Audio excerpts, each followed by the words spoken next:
বিসমিল্লাহির রহমানির রহিম। কাউসার ইঞ্জিনিয়ারের পক্ষ থেকে আপনাদেরকে জানাই শুভেচ্ছা ও অভিনন্দন।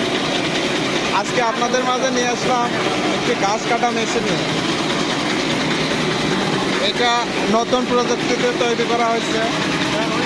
খুব দ্রুত গাছ কাটা যায়। গাছগুলা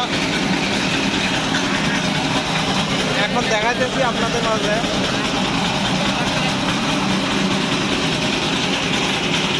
খুব দ্রুত গাছ কাটা যায়। মেশিনটা অনেক উন্নত, আধুনিক। আপনাদের যদি প্রয়োজন হয়, এরকম মেশিন যদি প্রয়োজন হয়, যোগাযোগ করতে পারেন। স্ক্রিনে দেওয়া নাম্বারে যোগাযোগ করতে পারেন।